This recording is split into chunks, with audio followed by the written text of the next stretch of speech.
Busy, मैंने कहा। मैंने आरती के होटल पर फ़ोन लगाया था। एक टूरिस्ट उस पर चिल्ला रहा था क्योंकि उसके रूम में पर्याप्त पानी नहीं था। आरती ने मुझे होल्ड ऑन पर रखा जबकि उसका गेस्ट फ्रेंच में उसे कोसे जा रहा था।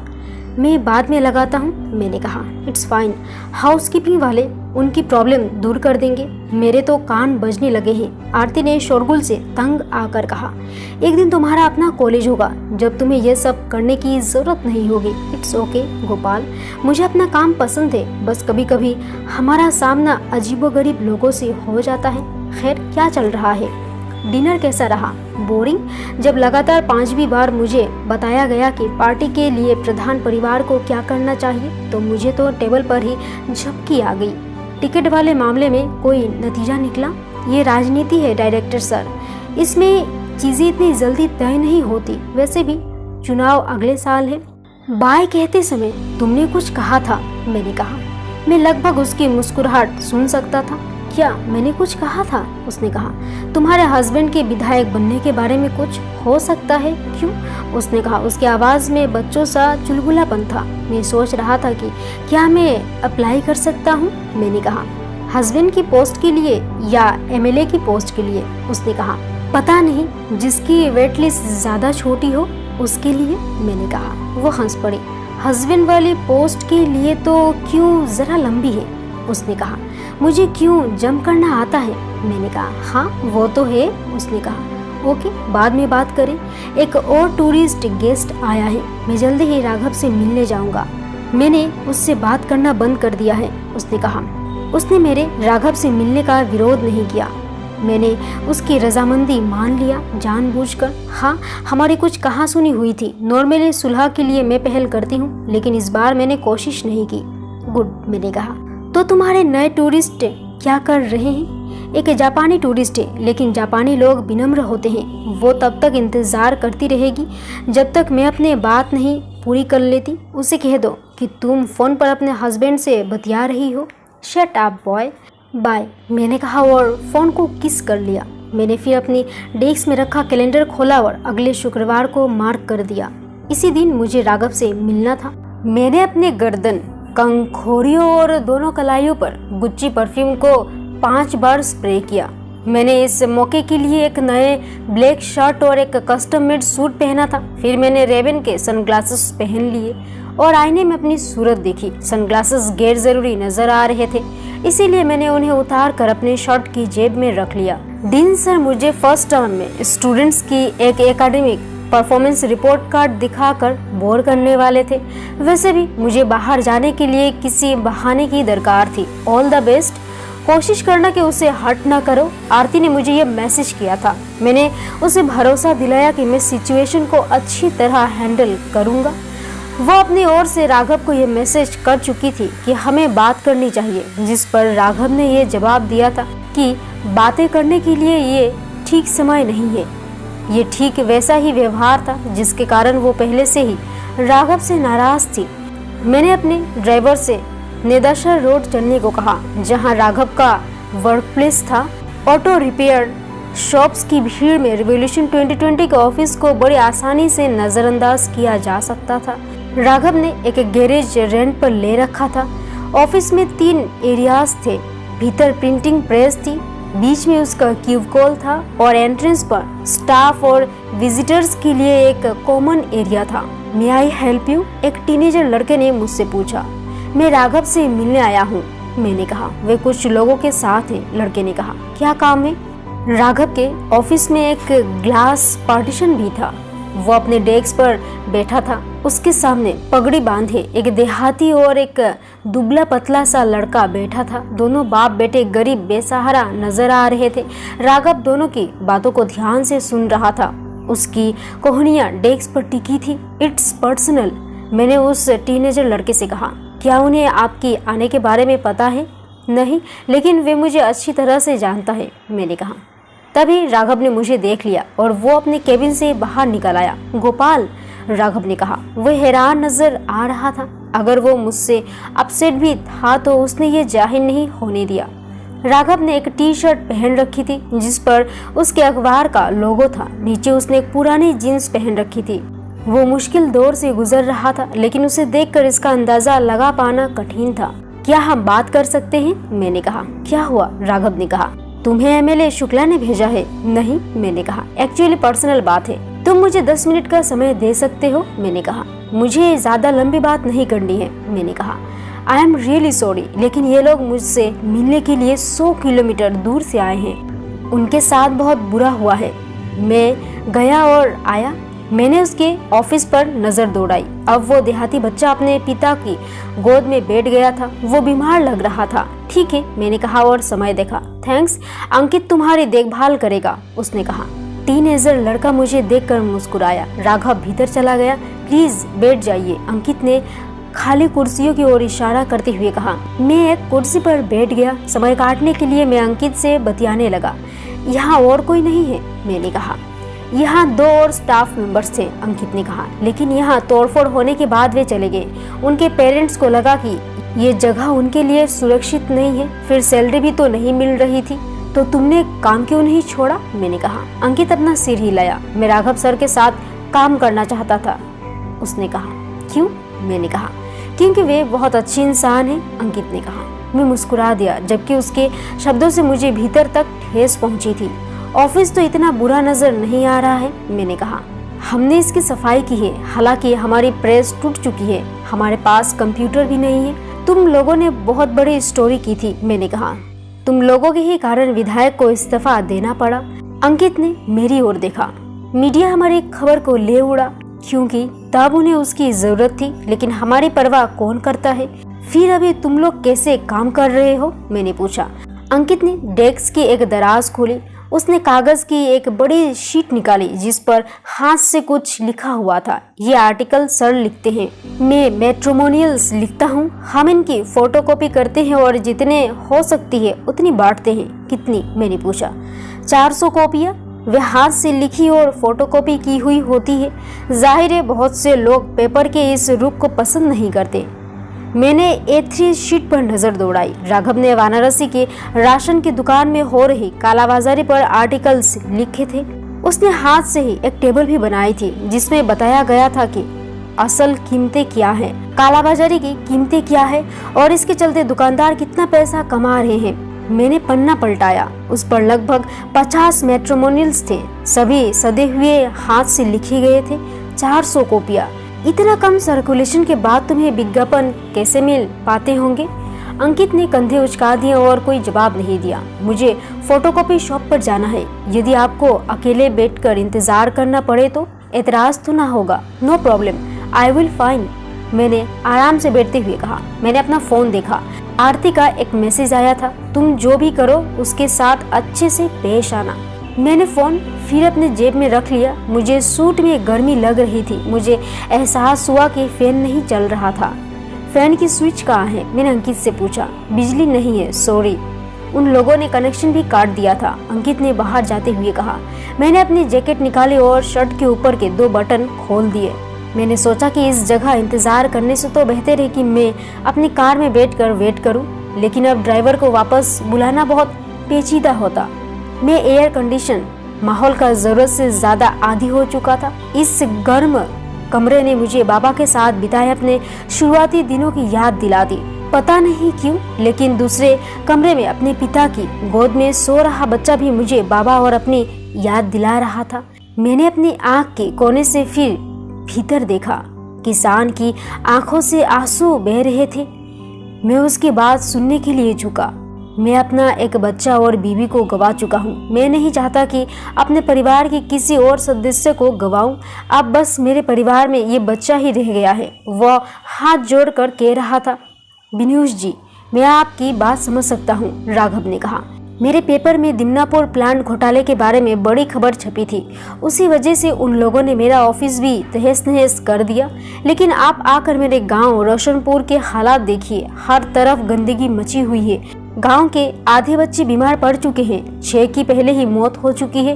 रोशनपुर में एक और प्लांट है, शायद वो भी किसी ने सरकार को धोखा दिया है, राघव ने कहा। लेकिन कोई भी इसकी शिकायत नहीं कर पा रहा है। अधिकारी कुछ नहीं कर रहे हैं। आप ही हमारी एकमात्र उम्मीद है, किसान ने कहा।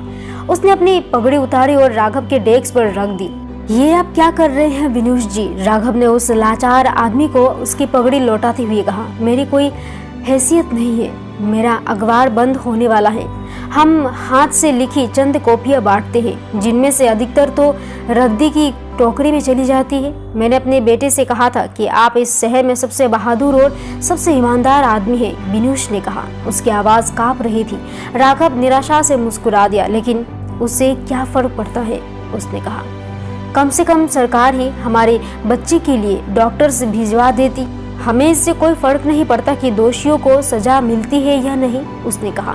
राघव ने गहरी सांस छोड़ी। उसने कुछ कहने से पहले अपनी गर्दन खुजाई। ठीक है, मैं आपके गांव आऊंगा और एक खबर लिखूंगा। अभी तक हमारे सर्कुलेशन कम है, लेकिन यदि हमारा खबर बचा रहा तो हम बाद में एक बार इस पर बड़ी स्टोरी भी करेंगे। यदि ऐसा नहीं हुआ तो मैं आपसे कोई वादा नहीं कर सकता। ठीक है, धन्यवाद राघव जी, उसने कहा। उसकी आंखों में उम्मीद की चमक थी। मैं उसे नजरअंदाज नहीं कर सका। और मेरे एक दोस्त के पिता डॉक्टर है, मैं उनसे बात करके देखता हूँ कि वे आपके गांव जा सकते हैं या नहीं। राघव उठ खड़ा हुआ। वो व्यक्ति भी खड़ा हो गया। उसका बेटा जाग गया। वो राघव के पैर छूने के लिए आगे झुका। ऐसा मत करो, राघव ने कहा। मुझे अभी एक व्यक्ति से मिलना है, उसके बाद आज ही तुम्हारे गांव चलते हैं। यहाँ से कितने दूर है? 120 किलोमीटर। आपको वहाँ तक पहुँचने के लिए 3 बसें बदलनी होगी, किसान ने कहा। इसमें कम से कम 5 घंटे लगेंगे। ठीक है, तो प्लीज थोड़ी देर इंतजार कीजिए। राघव उन दोनों को ऑफिस से बाहर ले आया। यहाँ बैठ जाइए विनुष जी, राघव ने कहा और मेरी ओर देखा। 2 मिनट गोपाल, मैं अपना ऑफिस साफ कर लेता हूँ। मैंने सिर हिला दिया। राघव भीतर गया और अपनी डेस्क पर बिखरे कागजों को जमाने लगा। किसान अंकित की कुर्सी पर मेरे सामने बैठ गया। हम एक दूसरे को देखकर सरसरी तौर पर मुस्कुराए। इसका नाम क्या है? मैंने बच्चे की ओर इशारा करते हुए कहा, जो फिर से उसकी गोद में सोने लगा था। केशव, किसान ने अपने बेटे के माथे पर थपकियां देते हुए कहा। मैंने सिर हिलाया और चुप हो गया। मैं अपने फोन के साथ खेल रहा था और उसे ऊपर नीचे फ्लिप कर रहा था। मैं अपनी पैंट की जेब में मर्सिडीज की डुप्लीकेट चाबी टटोलने लगा। मैं उसे इस खास मौके के लिए लाया था। बाबा, क्या मैं भी मर जाऊंगा? केशव ने अपनी पतली सी आवाज में कहा। बेवकूफ लड़का, क्या बकवास कर रहे हो? किसान ने कहा। मुझे उस बच्चे पर तरस आने लगा, जो शायद बड़ा होने पर अपनी माँ को याद भी नहीं कर पाएगा मेरी तरह। मैंने अपनी जेब में रखी चाबी को कसकर पकड़ लिया, मानो इतने भर से मैं अच्छा महसूस करने लगूं। राघव अपनी डेस्क और कुर्सी की धूल झाड़ रहा था। उसका अखबार 1 हफ्ते में बंद हो सकता था और उसके पास बिल्कुल पैसा नहीं था। इसके बावजूद वो इन लोगों की मदद करने के लिए इतनी दूर बसे गांव जाने के लिए तैयार था। उन लोगों ने उसके ऑफिस तो तहस नहस कर दिया था, लेकिन वे उसका हौसला नहीं तोड़ पाए थे। मैंने चाबी को और कसकर पकड़ लिया ताकि खुद को यह दिलासा दे सकूं, यहाँ मैं ही सबसे बेहतर स्थिति में हूँ। मैंने पाया कि वो लड़का एकटक मेरी ओर देख रहा था। मुझे अजीब लगने लगा। मुझे लगा जैसे वो मुझसे कोई सवाल पूछ रहा है जिसका मेरे पास कोई जवाब नहीं है। तुम क्या बन गए हो गोपाल? मेरे दिमाग में एक आवाज गूंजी। मैंने बेचैनी के साथ अपनी जेब से सनग्लासेस निकाले और उन्हें घुमाने लगा। मैंने पाया कि उस लड़के केशव की आंखें सनग्लासेस के साथ घूर रही थी। मैं उसे दाएं ले जाता तो उसकी आंखें भी दाएं चली जाती। मैं उसे बाएं ले जाता तो उसकी आंखें भी बाएं चली जाती। मैं उसे देखकर मुस्कुरा दिया। क्या हुआ? मैंने अपने फैंसी चश्मे की ओर इशारा करते हुए पूछा। तुम्हें चाहिए? केशव उठ खड़ा हुआ। वो कमजोर हो गया था, लेकिन उसका उत्साह बरकरार था। हालांकि उसके पिता लगातार ना करते रहे, लेकिन मुझे उससे अपना चश्मा देकर थोड़ी राहत मिली। चश्मा बड़ा है, लड़के ने उसे पहनने की कोशिश करते हुए कहा। बड़े चश्मे में उसका चेहरा और भी दयनीय लगने लगा था। मैंने अपनी आंखें बंद कर ली। कमरे में बेहद गर्मी थी। मुझे लगा जैसे मैं भी बीमार पड़ रहा हूँ। राघव अब फोन पर बात कर रहा था। मेरे दिमाग में बातें चलती रही। तुम यहाँ किस लिए आए थे? क्या तुम यहाँ उसे ये दिखाने आए थे कि तुम बड़े आदमी बन गए हो और वो बर्बाद हो चुका है? क्या यही तुम्हारी जिंदगी का हासिल है? तुम्हें लगता है कि तुम मुझसे बेहतर इंसान हो क्योंकि तुम्हारे पास कार और अच्छा सूट है? गोपाल, राघव ने पुकारा। हूँ, मैंने आंखें खोलते हुए कहा। क्या? अंदर आ जाओ, राघव ने कहा। मैं उसको ऑफिस में चला गया। मेरे हाथ अपनी जेब में ही थे, चाबियों को कसकर भीजे हुए। प्लान मुताबिक मुझे बैठने से पहले उसकी टेबल पर कैजुअली कार की चाबी रख देनी थी, लेकिन मैं ऐसा नहीं कर पाया। जेब में क्या है? राघव ने कहा। उसने देख लिया था कि मेरे हाथ जेब से बाहर नहीं निकल रहा है। ओह कुछ नहीं, मैंने कहा और चाबी छोड़ दी। मैं उसके सामने बैठ गया। तो रिवॉल्यूशन 2020 का रास्ता कैसे भूल गए? क्या हमने तुम्हारे बॉस लोगों को फिर नाराज कर दिया? राघव ने दबी हुई हंसी के साथ कहा। ओह वेट, तुमने कहा था कि पर्सनल बात है। हाँ, मैंने कहा। क्या? राघव ने कहा। मुझे समझ नहीं आ रहा था कि क्या कहूँ। मैंने अपनी पूरी स्पीच प्लान कर रखी थी। मैं उसे कहना चाहता था कि आरती एक बेहतर जीवन साथी की हकदार है और वो मैं हूँ, या ये कि कैसे मैं जिंदगी में कामयाब हो गया जबकि वो नाकाम रह गया, या ये कि किस तरह वो लूजर है, मैं नहीं। और इसके बावजूद मुझे लग रहा था कि यदि मैंने ये तमाम बातें कही तो लूजर मैं ही साबित होऊंगा, वो नहीं। पेपर का काम कैसा चल रहा है? मैंने कहा, ताकि इस अजीब सी खामोशी को तोड़ सकूं। उसने अपने हाथ हिलाते हुए कहा, तुम खुद देख सकते हो, यदि पेपर बंद हो गया तो तुम क्या करोगे? मैंने कहा। राघव मुस्कुराया नहीं। मैंने अभी इस बारे में कुछ नहीं सोचा। शायद पहले दौर का अंत। मैं चुप रहा। उम्मीद करता हूँ कि मुझे कोई इंजीनियरिंग जॉब न करना पड़े, शायद मुझे अप्लाई करना पड़े। राघव की थकी हुई आवाज खामोश हो गई। मैं समझ गया था कि उसने अभी तक इतनी दूर का नहीं सोचा है। I am sorry Gopal, Raghav ने कहा, यदि मैंने तुम्हें कभी हर्ट किया हो तो। तुम चाहे जो सोचो, लेकिन मेरी तरफ से कुछ पर्सनल नहीं था। तुम ये सब क्यों करते हो राघव? तुम स्मार्ट हो। तुम हम सभी की तरह पैसा क्यों नहीं कमाते? किसी न किसी को तो कुछ न कुछ करना ही पड़ेगा गोपाल, नहीं तो चीजें कैसे बदलेगी? पूरा सिस्टम ही सड़ा गला है। एक अकेला आदमी क्या कर सकता है पता है? तो हम सभी को अपना अपना छोटा मोटा काम तो करना ही होगा। बदलाव के लिए हमें एक रिवॉल्यूशन की जरूरत है। एक वास्तविक रिवॉल्यूशन केवल तभी होगी जब लोग खुद से ये पूछना शुरू कर देंगे कि मैंने क्या कुर्बानी दी है। ये तो तुम्हारे अखबार की टैगलाइन लगती है, मैंने मजाक उड़ाते हुए कहा। वो चुप हो गया। मैं जाने के लिए उठ खड़ा हुआ। वो मुझे बाहर तक छोड़ने आया। मैंने तय किया कि मैं अपनी कार नहीं बुलाऊंगा, बल्कि गली के बाहर तक पैदल चलकर आऊंगा और वहीं अपनी कार से सवार हो जाऊंगा। तुम आए किस लिए थे? राघव ने कहा। मुझे यकीन नहीं होता कि तुम यहाँ केवल मेरे हाल चाल पूछने आए थे। मुझे इस इलाके में कुछ काम था। मेरी कार की सर्विसिंग की जरूरत थी। मैंने सोचा कि जब तक मेरी कार दुरुस्त होती है तुमसे मिल आता हूँ। तुमसे मिलकर अच्छा लगा। ऐसे ही कभी आरती से भी मिल लिया करो, उसने कहा। मैं उसका नाम सुनकर चौंक गया। हाँ, वो कैसी है? मैंने कहा। मेरी भी उससे कुछ समय से मुलाकात नहीं हुई, लेकिन लगता है वो भी तनाव में है। मुझे उससे बात करनी होगी। तुम्हें भी उससे बात करनी चाहिए, उससे अच्छा लगेगा, उसने कहा। मैंने सिर हिलाया और उसके ऑफिस से बाहर चला आया। मैं रात को अपने आरामदायक बिस्तर पर लेटा रहा, लेकिन मेरी आंखों से नींद कोसों दूर थी। आरती के 3 मिस्ड कॉल थे। मैंने कॉल बैक नहीं किया। मैं नहीं कह सका। मुझे नहीं पता था कि मैं उससे क्या कहता। कैसा रहा? उसने मुझे मैसेज किया। मैं समझ गया कि यदि मैंने उसे कुछ नहीं बताया तो वो लगातार पूछती रहेगी। मैंने उसे कॉल किया। तुम फोन क्यों नहीं उठा रहे थे? उसने कहा। सॉरी, घर पर डीन आए थे, वे सब अभी गए हैं। तुम राघव से मिले? उसने पूछा। वो बेसब्र हो रही थी। हाँ, मैंने ठंडी सांस छोड़ते हुए कहा।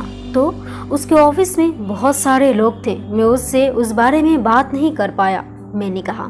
गोपाल, आई होप तुम इस बात को समझ रहे हो कि जब तक मेरा उससे ब्रेकअप नहीं हो जाता तब तक मैं उससे चीटिंग कर रही हूँ। क्या मैं उससे बात करूँ? नहीं, वेट, मैं उससे अकेले में मिलूंगा और मुझे अपने पेरेंट्स से भी बात करनी पड़ेगी, उसने कहा।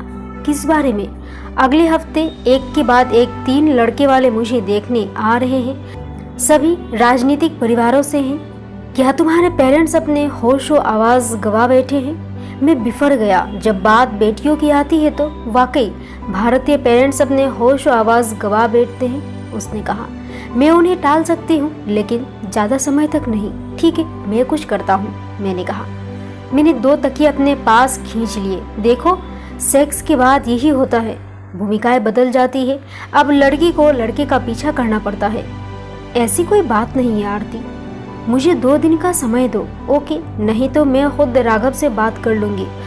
और इन केस यदि वो पूछता है तो याद रखो, हमारे बीच कुछ भी नहीं हुआ है। तुम्हारा क्या मतलब है? मैंने कहा।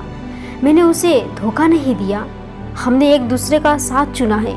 नहीं, केवल उसके ब्रेकअप के बाद। ओके ओके, मैंने कहा। कभी कभी मुझे लगता है कि लड़कियां अपनी जिंदगी को उलझा देना पसंद करती है। मैंने फोन रखा और बिस्तर में लेट गया। मैं थक कर चूर हो रहा था।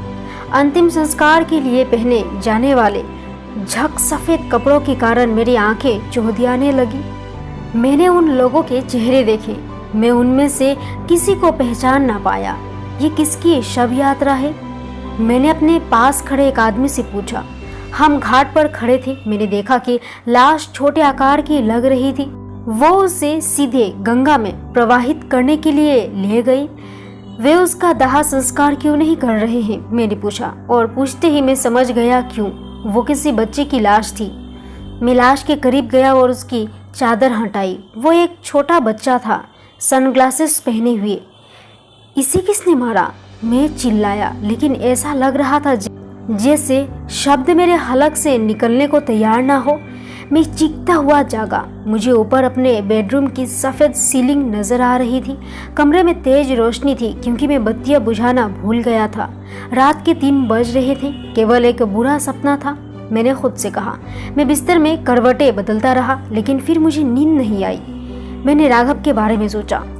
वो पूरी तरह से ख़त्म हो चुका था। उसका पेपर जल्द ही बंद होने वाला था। उसके लिए एक नया जॉब तलाशना मुश्किल साबित होता, खास तौर पर वाराणसी में। और वो जहाँ भी जाता, यह खतरा हमेशा उसके सिर पर मंडराता रहता। शुक्ला के आदमी उस पर फिर हमला बोल देंगे। फिर मैंने आरती के बारे में सोचा। मेरी आरती, मेरी जिंदगी का मकसद। अगले हफ्ते मेरी उससे एंगेजमेंट हो सकती थी। 3 महीने बाद शादी हो सकती थी। 1 साल बाद में विधायक बन सकता था। मेरे एक इशारे पर मुझे यूनिवर्सिटी की अप्रूवल मिल सकती थी। मैं किसी भी फील्ड में अपना काम बढ़ा सकता था। Medicine, MBA coaching, aviation. Bharat में एजुकेशन के लिए लोगों की चिंता को देखते हुए मेरे सामने संभावना का पूरा आकाश था। आरती फ्लाइट अटेंडेंट बनना चाहती थी, लेकिन मैं उससे एक प्लेन खरीद कर दे सकता था। यदि मैं ठीक से अपना काम करूं तो मैं पार्टी रैंक्स में भी बढ़ सकता था। मैंने अपनी ज़िंदगी तन्हाई में बिताई थी, लेकिन अब मेरा एक परिवार हो सकता था। आरती और मेरे प्यारे प्यारे बच्चे हो सकते थे। वे भी बड़े होकर मेरा बिजनेस और राजनीतिक साम्राज्य संभाल सकते थे। भारत में लोग इसी तरह कामयाबी का सफ़र तय करते हैं। मैं भी बहुत बड़ा आदमी बन सकता था। लेकिन राघव का क्या होगा? केशव मुझसे पूछ रहा था। पता नहीं वो अभी जिंदा था या मर चुका था, मुझे परवाह नहीं। मैंने उससे कहा, यदि वो नाकाम होता है तो यही उसकी अपनी बेवकूफ़ी की वजह से होगा। यदि वो स्मार्ट होता तो उसे बहुत पहले ये समझ आ जाता। इस तरह की बेवकूफ़ियाँ करने से वो कुछ नहीं बन पाएगा। इस देश में 2020 तक कोई रिवॉल्यूशन नहीं होगी। ये भारत है, यहाँ कभी कुछ नहीं बदलता। Fuck you Raghav. लेकिन केशव इतनी जल्दी चुप नहीं होने वाला था। तुम किस तरह का राजनेता बनना चाहते हो गोपाल? मैं तुम्हारे सवालों का जवाब नहीं देना चाहता। तुम मुझे डरा रहे हो। चले जाओ यहाँ से, मैंने जोर से कहा। हालांकि मेरे कमरे में कोई नहीं था। मैं अच्छी तरह जानता था कि कमरे में कोई नहीं है। आरती का क्या होगा? मेरे भीतर एक आवाज़ फुसफुसाई। मैं उससे प्यार करता हूँ, लेकिन उसके बारे में क्या वो भी तुमसे प्यार करती है? हाँ, वो भी मुझे चाहती है। हमने एक दूसरे के साथ प्यार भरे लम्हे बिताए हैं। वो चाहती है कि मैं उसके हस्बैंड बनूं। मैं अपने आप से बातें कर रहा था, लेकिन अगर उसे तुम्हारी असलियत का पता चल जाए तब भी वो तुम्हें प्यार करेगी। क्या होगा अगर वो जान जाए कि तुम एक भ्रष्ट और चालाक इंसान हो? मैं खूब मेहनत करता हूँ, मैं एक कामयाब आदमी हूँ, मैंने फिर जोर से कहा। मैं अपनी ही आवाज़ से चौंक जा रहा था। लेकिन क्या तुम एक भले आदमी हो? घड़ी 5 बजे का समय बता रही थी। भोर हो रही थी। मैं कैंपस में वॉक करने निकल पड़ा। सुबह की ताज़ी हवा से मेरा दिमाग थोड़ा शांत हुआ। ओस से भीगी पड़े टहनियों पर छोटी छोटी चिड़िया चहचहा रही थी। उन्हें पैसे, मर्सिडीज और बंगले की कोई परवाह नहीं थी। वे अपना गीत गा रही थी क्योंकि ये उनकी जिंदगी थी और उनका गाना बहुत खूबसूरत था। पहली दफ़े मुझे अपने कैंपस के पेड़ों और पक्षियों के लिए गर्व का अनुभव हुआ। मैं समझ गया कि केशव सपनों में मेरा पीछा क्यों कर रहा था। एक समय था जब मैं खुद केशव हुआ करता था। भोला, मासूम और दुनिया से बेखबर।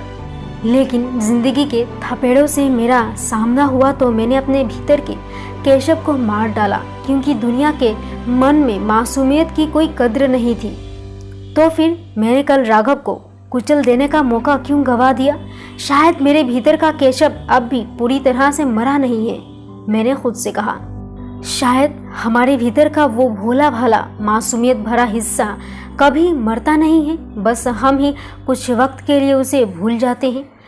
मैंने आकाश की ओर देखा, उस उम्मीद से कि ईश्वर मुझे कोई रास्ता दिखाएगा या शायद माँ या बाबा मेरी मदद करेंगे। मेरी आंखों से आंसू बहने लगे। मैं फकफका कर रो पड़ा। मैं एक पेड़ के नीचे बैठ गया और 1 घंटे तक रोता रहा, बस यूं ही। कभी कभी हमारे लिए जिंदगी का मतलब यही नहीं रह जाता कि हम क्या बनना चाहते हैं, बल्कि ये हो जाता है कि हमें क्या करना चाहिए। शुक्ला जी जेल के बरामदे में सेब खा रहे थे। एक कांस्टेबल उनके पास बैठा था और सेब छीलकर उन्हें दे रहा था। गोपाल, अरे मेरी बच्ची, आ जाओ, शुक्ला जी ने कहा। उन्होंने कलफदार सफेद कुर्ता पैजामा पहन रखा था जो सुबह की रोशनी में चमक रहा था। मैं फर्श पर बैठ गया। मैं आपसे एक मदद चाहता था, मैंने कहा। हाँ हाँ बोलो, उन्होंने कहा। मैंने कांस्टेबल की ओर देखा। ओ, ये धीरज है, मेरे गांव का ही है। धीरज, मुझे अपने बच्चे से जरा बात करनी है। कांस्टेबल बाहर चला गया। मैंने उसे कह दिया है कि मैं उसका प्रमोशन करवा दूंगा, शुक्ला जी ने कहा और हंस दिया। मैं एक अजीब सी बात कहने के लिए आया हूँ, मैंने कहा। सब ठीक तो है शुक्ला जी, क्या आप कुछ कॉल गार्ड्स हायर करवा देंगे? आपने बहुत पहले उनका जिक्र किया था। शुक्ला जी इतने जोर से हंसे कि उनके मुंह से सेब का रस टपकने लगा। आई एम सीरियस, मैंने कहा। मेरे बच्चा अब बड़ा हो गया है तो तुम्हें औरतें चाहिए, मेरे लिए नहीं। शुक्ला जी ने मेरा घुटना थपथपाया और अर्थपूर्ण ढंग से आंख मारी। यकीनन नहीं। अच्छा बताओ, तुम्हारी उम्र क्या है? अगले हफ्ते मैं 24 साल का हो जाऊंगा, मैंने कहा। ओह, तो तुम्हारी बर्थडे आने वाला है, उन्होंने कहा। हाँ, 11 नवंबर को, उन्होंने कहा। ये तो बहुत अच्छी बात है, तुम वाकई बड़े हो गए हो। शर्माओ मत, उन्होंने कहा। हम सभी यही करते हैं सर।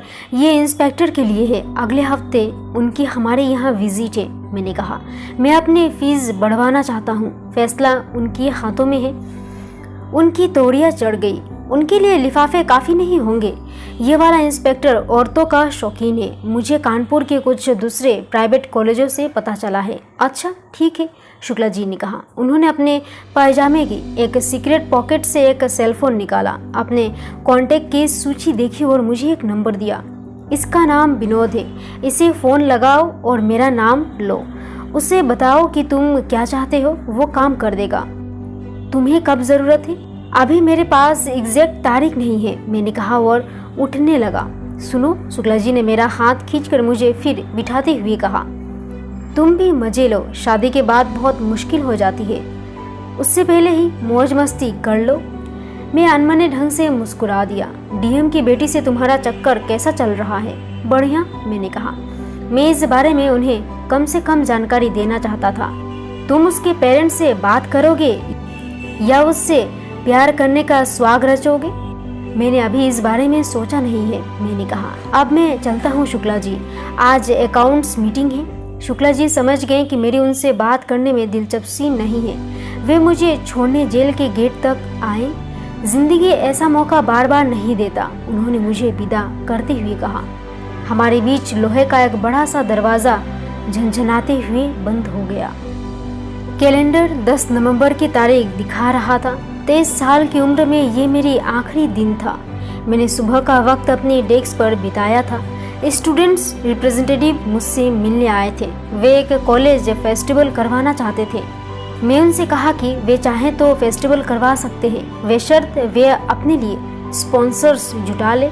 स्टूडेंट्स से मिलने के बाद मेरा पाला एक मुसीबत से पड़ा। 2 क्लासरूम के दीवारों से पानी रिस रहा था। मुझे 1 घंटे तक कॉन्ट्रैक्टर पर चिल्लाना पड़ा, तब जाकर उसने कुछ लोगों को उसकी मरम्मत करवाने भिजवाया। दोपहर को घर से मेरा लंच बॉक्स आया। मैंने भिंडी, दाल और रोटियां खाई। इसके साथ ही मैंने आरती को एक कॉल किया। उसने फ़ोन नहीं उठाया। लंच के बाद मेरी लगातार 2 मीटिंग्स थी। मैं उससे बाद में बात नहीं कर पाता। मैं एक बार फिर कोशिश की। हेलो, एक अनजान सी आवाज़ ने कहा। कौन बोल रहा है? मैंने पूछा। This is Bella, guest relation से आरती की कोलीग। तुम गोपाल हो ना? मैंने तुम्हारे नाम फ्लैश होते देखा था, उसने कहा। हाँ, क्या आरती वहाँ है? वो एक गेस्ट को अटेंड करने गई है। मैं उसे तुम्हें फ़ोन लगाने को कहूँ? हाँ प्लीज़, मैंने कहा। ओह, और हैप्पी बर्थडे इन एडवांस, उसने कहा। तुम्हें कैसे पता चला? मैंने कहा। वेल, वो तुम्हारा गिफ्ट तैयार करने के लिए बहुत मेहनत कर रही है। उप्स, क्या हुआ? शायद मुझे ये तुम्हें बताना नहीं था, बेला ने कहा। मेरा मतलब है वो सरप्राइज है। वो तुम्हारे लिए बर्थडे गिफ्ट बना रही है। It's so cute. उसने एक केक भी ऑर्डर किया है। सुनो, यदि उसे पता चल गया कि मैंने तुम्हें ये सब बता दिया तो वो मेरी जान ही ले लेगी। रिलैक्स, मैं उसे कुछ नहीं बताऊंगा, लेकिन यदि तुम मुझे प्लान बताओ तो मैं भी उसके लिए कुछ प्लान कर सकता हूँ। You guys are sweet. तुम दोनों बचपन के दोस्त हो ना? उसने कहा। हाँ, तो प्लान क्या है? वेल, वो तुमसे कहेगी कि वो तुम्हारे बर्थडे पर तुमसे मिल नहीं सकती। जाहिर है तुम बहुत नाराज़ हो जाओगे, लेकिन वो काम का बहाना करेगी। लेकिन काम के बाद वो दोपहर को एक केक और गिफ्ट लेकर तुम्हारे यहाँ चली जाएगी। अच्छा किया जो तुमने बता दिया। मैं उस समय पर घर पर ही रहूँगा, मीटिंग में नहीं, मैंने कहा। तुम अपने बर्थडे के दिन भी काम करोगे? उसने कहा। मैं पूरे समय काम करता रहता हूँ, मैंने कहा। क्या वो आ गई है? अभी तो नहीं, मैं उसे तुम्हें कॉल करने को कह दूंगी, उसने कहा। लेकिन प्लीज़ उसे कुछ मत बताना, ऐसे जताना जैसे तुम्हें कुछ पता ही ना हो। शो, मैंने कहा और फ़ोन रख दिया। यही सही समय था। मैंने विनोद को कॉल किया। विनोद, मैंने कहा। कौन बोल रहा है? उसने कहा। मैं गोपाल हूँ, मैं विधायक शुक्ला के साथ काम करता हूँ, मैंने कहा। अच्छा, बताइए क्या काम है? उसने कहा। मुझे कुछ लड़कियाँ चाहिए, मैंने कहा। उसने फ़ोन काट दिया। मैंने फिर फ़ोन लगाया, लेकिन उसने उठाया नहीं। मैंने अपना फ़ोन एक तरफ रख दिया। 10 मिनट बाद एक अनजान लैंडलाइन नंबर से मुझे एक कॉल आया। विनोद बोल रहा हूँ, आपको लड़कियों की ज़रूरत थी? हाँ, मैंने कहा। रात भर के लिए? चंद घंटों के लिए? हूँ, मैंने कहा। दोपहर के लिए हैप्पी आवर। प्राइसेस से कितनी चाहिए? एक, मैंने कुछ सोचते हुए कहा। 2 ले लीजिए, अच्छा सौदा रहेगा। एक के साथ दूसरी हाफ रेट पर मिलेगी, लेकिन एक से काम चल जाएगा। मैं 2 भिजवा देता हूँ। यदि तुम्हें 2 चाहिए तो दोनों रख लेना, नहीं तो उनमें से कोई एक चुन लेना। डन। कितना लगेगा? किस तरह की लड़की चाहिए? मुझे नहीं पता था उसके पास किस तरह की लड़कियाँ थी। मैंने इससे पहले कभी किसी कॉल गर्ल का ऑर्डर नहीं किया था। क्या उसके पास कोई मेनू था? कोई नाइस लड़की? मैंने बिल्कुल किसी कच्चे खिलाड़ी की तरह कहा। अंग्रेजी बोलने वाली, जींस वगैरह पहनने वाली? उसने कहा। हाँ, मैंने कहा। इंडियन, नेपाली या गोरी? उसने कहा। वाराणसी नेपाल बॉर्डर से बहुत दूर नहीं था। तुम्हारे पास गोरी लड़कियां भी है? मैंने कहा। ये टूरिस्ट टाउन है, कुछ लड़कियां काम धंधे के लिए यहीं रुक जाती है। उन्हें ढूंढना मुश्किल है, लेकिन हम ऐसा कर सकते हैं। मुझे दिखने में अच्छी भली इंडियन लड़की भेज दो। ऐसी लड़कियां जो कॉलेज कैंपस में लोगों का बहुत ध्यान ना खींचे। कॉलेज? विनोद ने हैरत से कहा। हम नॉर्मली होटल में लड़कियां भिजवा देते हैं। कॉलेज मेरा ही है। It's okay. गंगाटेक के बारे में बताने के बाद विनोद मान गया। मैंने उसे समझा दिया कि उसे किस तरह डायरेक्टर के बंगले तक लड़कियां पहुंचानी है। तो आपको उसकी ज़रूरत कब है? 2 बजे के बाद, पूरी दोपहर, शाम 6 बजे तक, मैंने कहा। 20,000 लगेंगे? उसने कहा। Are you crazy? और वो भी शुक्ला जी के रेफरेंस पर? आमतौर पर मैं विदेशियों से एक लड़की के इतने पैसा लेता हूँ, 10, 15। मुझे दरवाजे पर दस्तक सुनाई दी। डन। कल 2 बजे, लखनऊ हाईवे पर गंगाटेक कॉलेज में, मैंने फुसफुसाते हुए कहा और फ़ोन रख दिया। फैकल्टी मीटिंग, श्रीवास्तवा ने दरवाजे पर खड़े होकर कहा। ओह ऑफ कोर्स, मैंने कहा। Please come in, dean sir.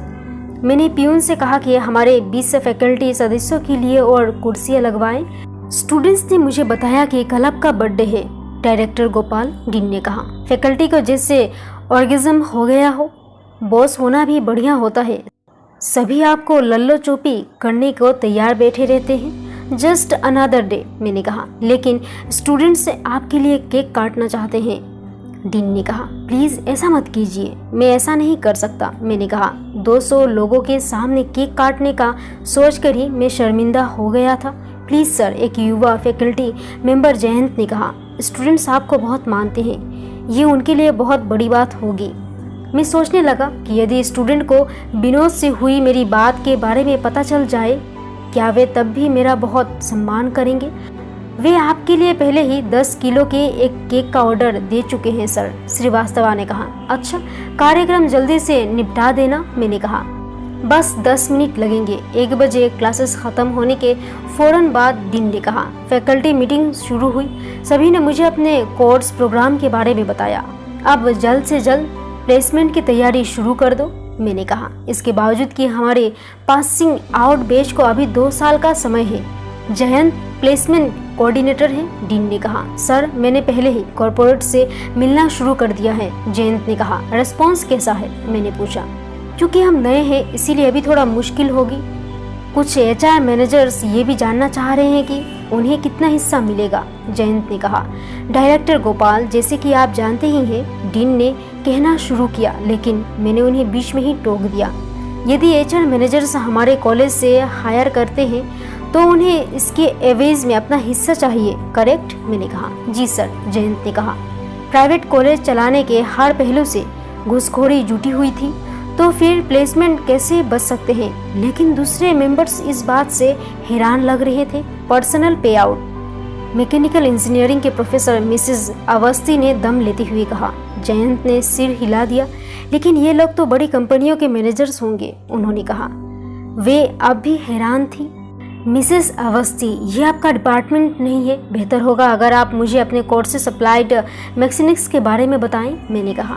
Mats ने 3 सब्जियां, दाल और रोटी का लजीज खाना बनाया था, लेकिन मैंने उसे छुआ तक नहीं। मैं बिस्तर पर लेटा रहा और अपना फ़ोन चेक करता रहा। आरती ने दिन भर से मेरे फ़ोन का जवाब नहीं दिया था। मैंने भी उसे फिर कॉल नहीं किया। मैंने एक बार फिर अपने प्लान के बारे में सोचा। आधी रात को आरती का फ़ोन आया। हैप्पी बर्थडे टू यू, आरती ने गुनगुनाते हुए कहा। हे आरती, मैंने कहा, लेकिन उसने नहीं सुना। हैप्पी बर्थडे टू यू, वो अपनी आवाज़ की पिच बढ़ाते हुए गुनगुना रही थी। Happy birthday dear Gopal, happy birthday to you. Okay okay, अब हम बच्चे नहीं हैं, मैंने कहा। लेकिन उसने गाना जारी रखा।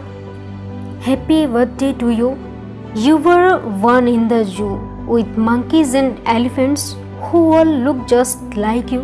वो मेरे लिए उसी तरह गा रही थी जैसे प्राइमरी स्कूल में गाया करती थी। शायद ये सब बहुत बचकाना था, लेकिन मेरी आंखों में आंसू आ गए। मैं यकीन नहीं कर पाया कि मैंने वैसा कोई प्लान बनाया था। कोई बहुत खुश है, मैंने कहा। ऑफ कोर्स, आज तुम्हारा बर्थडे जो है, इसीलिए मैं पूरे दिन तुम्हें कॉल या मैसेज नहीं किया। ओह, मैंने कहा। ओह क्या, तुमने ध्यान नहीं दिया क्या? वो चिढ़ गई थी। बिल्कुल ध्यान दिया था, यहाँ तक कि मेरा स्टाफ भी सोच रहा था कि आज मेरे फ़ोन ने एक बार भी बीप क्यों नहीं किया। मैं बिस्तर से उठा और बत्तियाँ जला दी।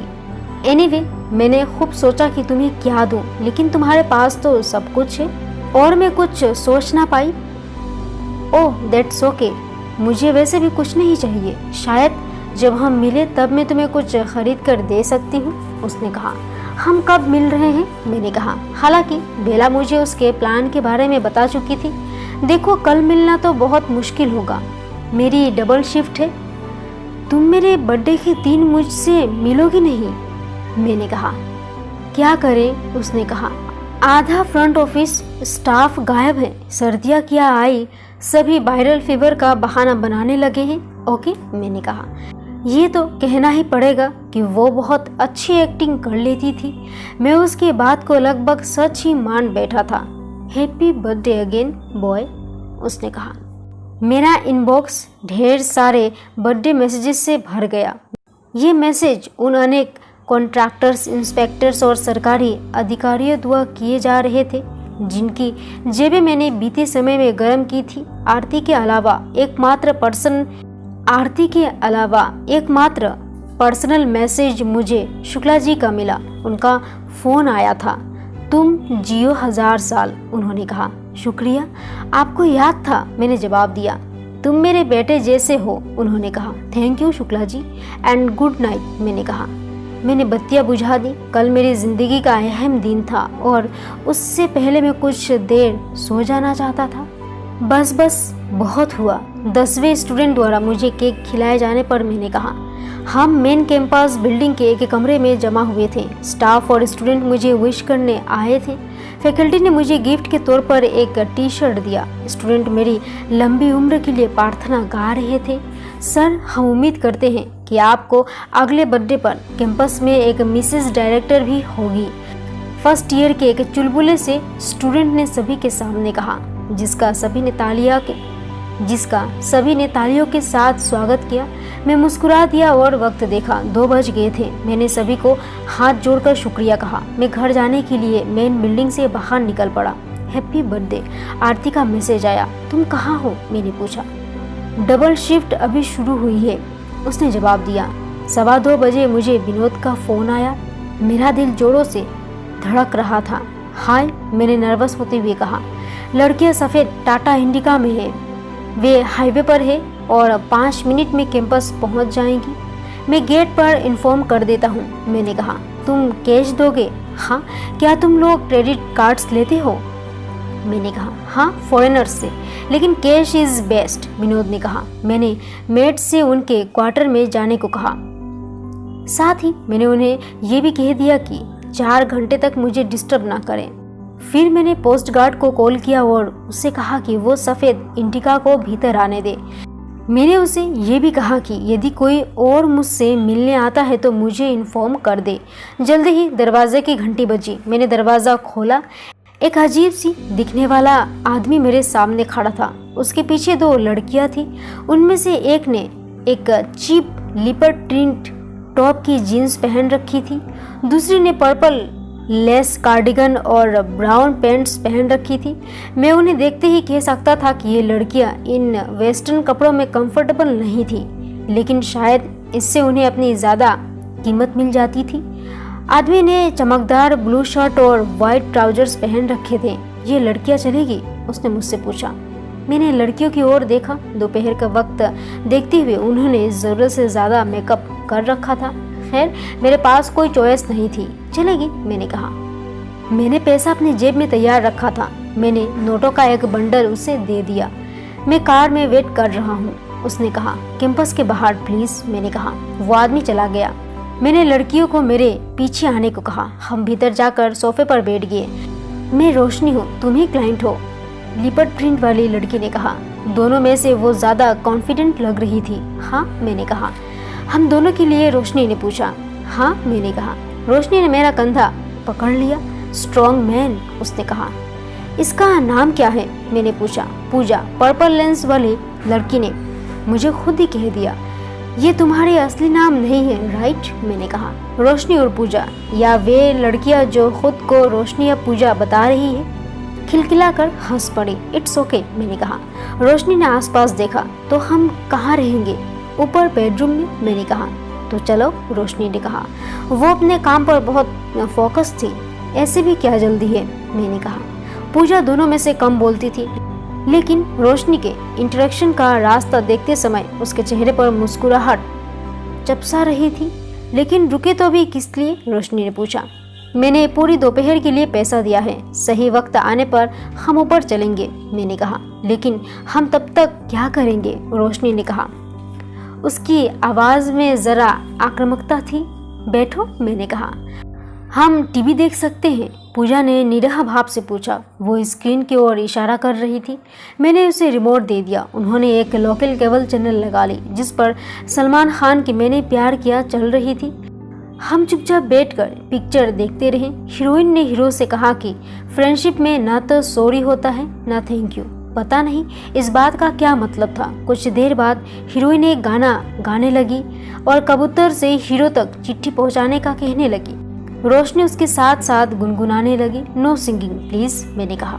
मुझे ऐसा लगा जैसे रोशनी की मेरी इस बात से ठेस पहुंची है, लेकिन मुझे कोई परवाह नहीं थी। मैंने उसकी सिंगिंग स्किल के लिए पैसे नहीं चुकाए थे। क्या हम यहीं बैठे रहेंगे? 3:30 बजे उसने कहा। इट्स ओके दीदी, पूजा ने कहा। जाहिर है वो सलमान की दीवानी थी। कुछ देर बाद उन्हें जो कुछ करना था उसके मद्देनजर मुझे ये सुनकर हैरानी हुई कि पूजा ने अपने को-वर्कर को दीदी कहकर बुलाया था। 4 बजे पिक्चर खत्म हो गई। अब क्या? रोशनी ने कहा। चैनल बदलो, मैंने सुझाव दिया। 4:30 बजे लैंडलाइन फोन बजा। मैं दौड़कर फोन उठाने गया। सर, सिक्योरिटी गेट से राजू बोल रहा हूँ। एक मैडम आपसे मिलने आई है, उसने कहा। नाम क्या है? मैंने पूछा। वे नाम नहीं बता रही है सर, लेकिन उनके हाथ में कुछ पैकेट्स हैं। उसे 2 मिनट में भेज दो, मैंने कहा। मैंने हिसाब लगाया कि 5 मिनट में वो यहाँ तक पहुँच जाएगी। ओके सर, उसने कहा। मैं दौड़कर बाहर गया और मेन गेट और फ्रंट गेट को खुला छोड़ दिया। फिर मैं लड़कियों की ओर मुड़ा। चलो ऊपर चले, मैंने कहा। क्या तुम अब मूड में आए हो? रोशनी ने खिलखिला दी। हाँ अभी, मैंने उंगलियां चटकाते हुए कहा। और तुम भी पूजा, या जो भी तुम्हारा नाम हो। मेरे लहजे से हैरान होकर लड़कियां फौरन उठ खड़ी हुई। हम तीनों ऊपर पहुंचे। फिर हम बेडरूम से घुसकर और बेड पर गए। तो ये कैसे करते हैं? मैंने कहा। क्या? रोशनी ने कहा। ये तुम्हारा फर्स्ट टाइम है। बातें कम काम ज्यादा, मैंने कहा। मेरा मतलब है कि तुम लोग पहले क्या करते हो? रोशनी और पूजा ने एक दूसरे की ओर देखा। वो मन ही मन मुझ पर हंस रही थी। मैंने कपड़े निकालो। अपने कपड़े निकालो, रोशनी ने कहा। मैंने अपनी शर्ट निकाल दी। तुम भी, मैंने उन दोनों से कहा। वे एक सेकंड को हिचकिचाई क्योंकि मैंने दरवाज़ा कुछ खुला छोड़ दिया था। घर पर कोई नहीं है, मैंने कहा। लड़कियों ने अपना कपड़ा उतारे। मैं इतना तनाव में था कि किन्हीं डिटेल्स पर ध्यान नहीं दे पाया। लेकिन रोशनी निश्चित ही ज्यादा भरे बदन वाली थी। उसकी तुलना में दुबली पतली पूजा कुपोषित लग रही थी। बिस्तर में जाओ, मैंने हुक्म सुनाया। वे दोनों मेरे लहजे से हैरान होकर भीगी बिल्ली की तरह बिस्तर में सरक गई। तुम चाहते हो कि हम दोनों सब कुछ करें? रोशनी ने हालात को भांपने की कोशिश करते हुए कहा। Lesbian scene. रुको, मैंने कहा। मैं बेडरूम की खिड़की तक गया। बाहर लाल लाइट वाली एक सफेद एम्बेसडर कार पार्क हुई थी। उसमें से आरती बाहर निकली और उसने घंटी बजाई। जब किसी ने जवाब नहीं दिया तो वो लॉन में आ गई। उसके हाथ में एक बड़ी सी स्क्रैप बुक और रमांडा बेकरी का एक बॉक्स था। जैसे ही वो घर में घुसी, वो मेरी नजरों से ओझल हो गई।